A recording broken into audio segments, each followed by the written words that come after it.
Today's video is brought to you by our good friends at Ann Arbor Arms. Quality products with a personal touch, that's why we choose to promote Ann Arbor Arms. Stop in and see them or check them out online. We recommend Ann Arbor Arms. Let them know we sent you. Today, as you can see, we are up in one of my favorite sets. Actually, you can only see the one behind me here from the camera angle, but this is a quad, I call it, a soft maple. This is one of our double sets. We've got a camera stand up here that the boy and I use a lot, and this is what the topic today is. Just wanted to talk about the ideas and going over what do we do. You always hear us how you get to the stand, and today we just did the side access. I showed you kind of, I had some questions on exactly not cutting the line of travel. How do you side access? Now we're in the stand, and you always see all these videos. You see myself giving you all this information on what do you do to get to the stand, how do you do the habitat improvements. But it would shock you, it'd surprise you on what happens when folks try to get out of the stand. When do you get out of the stand? How do you make that call of, and we've all been there, and you can, when I'm speaking of this, everybody is going to relate to it because it happens all the time. You're there, an evening set, for example. Morning sets are a little different because you can see quite a ways and you know when to get out, you know when to pull the plug and when to go. Evening sets, when do you get out?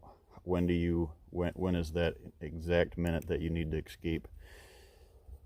To me, guys, there's no definite answer that I can tell you a time. I can tell you, per region. That's not how it goes. What I recommend doing is I recommend taking my advice on really understanding stand placement, because of the reason that you have to get out when it's in an evening set after it's dark without blowing deer.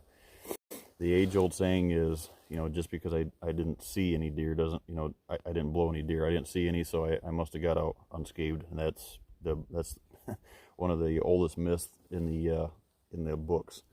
And I go above and beyond to always, when I'm setting up farms, client farms myself, back to the days of guiding, whatever the case was, I always go the extra mile of making it in my thought process, in my mind, that I know I can get out of a stand location. There's no questions asked. Now, I might have to wait 5 minutes after dark. I might have to wait an hour and a half after dark, whatever that case is. But if I've got deer, obviously, it's one of those nights where the deer just keep coming by. Not many times you have to sit in a stand an hour and a half after dark, but you have to be able to know how to get out and when to pull the plug into exit. So taking that into consideration, this video here is just that. How do you know? And the biggest thing that I can talk to you guys about and teach you and promote and try to get your setups this way is to get the stands off the food plots. That's the number one way to guarantee that you can keep the pressure down. You're not bumping deer. You have more of a better chance to get out of your stand, to the ground and out. The second thing is contour. If you have contour on your farms, if you own the farm, if you lease the farm, and you can do your improvements, you can set these farms up, do whatever you can in your power to use contour. This stand here, we did a video on it earlier. I access from the east. It's a ridge system. It comes right up. I access from below it. I walk up. I'm on the hill. Everything else is down the other side. So, like I was saying, I can seriously get into the stand during the daylight, and there's deer 100 yards between me and the bedding area. Is about 200 yards back to the northwest from this stand location. And I've had deer standing right down in this bottom, and I climb in the stand and they never see me. So I know for a fact at night, if I can't hear anything, I gotta, I know just after dark, give it some time, get quiet, and to get down and get out. The biggest thing is the most crucial thing that I see is the biggest topic that I need to help people understand is snort wheezing at deer, blowing at them if they are here. If they got deer on the licking branch, they're not shooters, they're does, and you need to get out.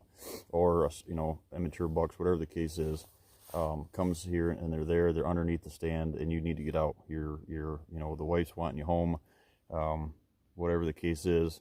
you need to get out of the stand and you need to get out of there. You're cold. All that ties into it. Do not start blowing at the deer, taking grunt calls. So do not intentionally spook these deer. Do not just, you know that they're there, you know that you're spooking them.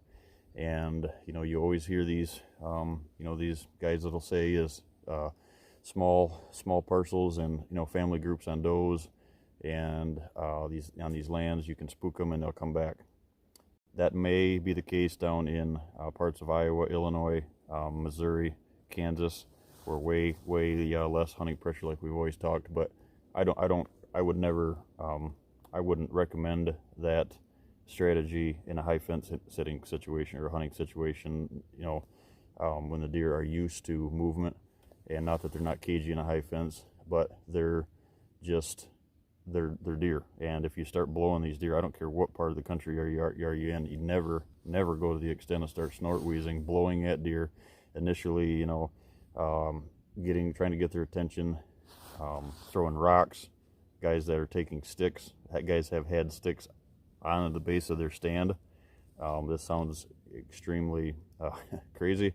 Walked into a client's property one day and he had sticks right underneath his seat, right on the platform, and I said, what are those for? And he said, oh, I cut those because if I leave them here and deer are underneath me and I need to get out at night, I just, you know, throw them.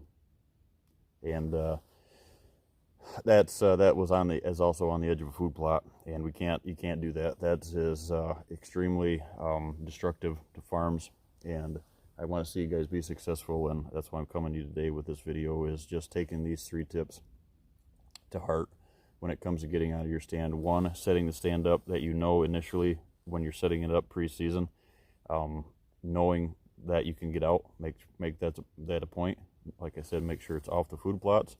And the next thing is like I said, is the most important thing is just when you decide to go, you got to have your exit plan. You got to have, you know it's quiet getting out, the shortest route back to your fence row on side access, and pick that time, get it done, get in, get out, or get out. But, you know, start taking stuff off. Always have that last key. Is always, you know, leave your a lot of accidents happen where guys start, you know, getting ready to go, and the first thing that they do is they take their climbing belt off first.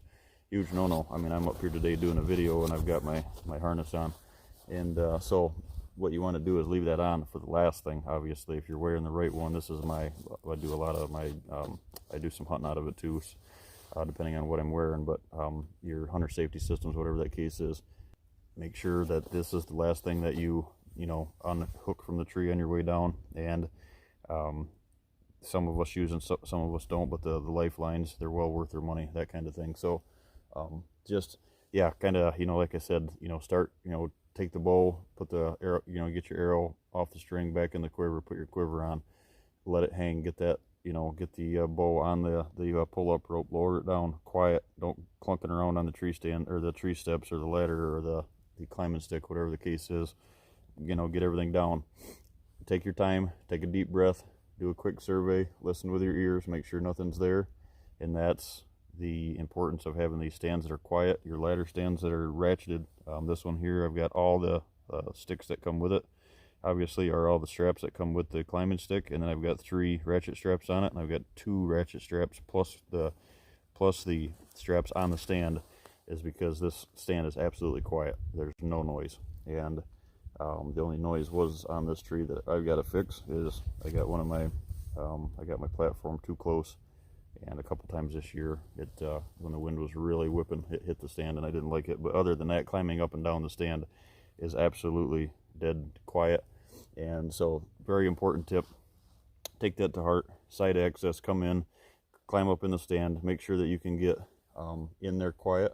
You're in between feed, you're in between the bedding area, between feed and bedding area, in that corridor on a ridge system. Use contour, get in there, get set, have a successful hunt. If you don't have a successful hunt, as far as they're all successful, but if you don't have, you know, send an arrow down range, like I said, just take it step by step. Bow first, relax a minute, then get your pack on, get your pack there, lower your pack down with your bow, and just take your time. When there's nothing there, no noise, Now you're 10, 15 minutes, 20 minutes after dark, and you just ease into it, lower yourself down, get down real quiet, make sure that, like I said, that thing's ratcheted right to the tree so you're not making it pop and bang and clink on it, and away you go. So what I'm going to start doing more of this year that I've implemented in my setup here is I'm going to start carrying my bow up on my back.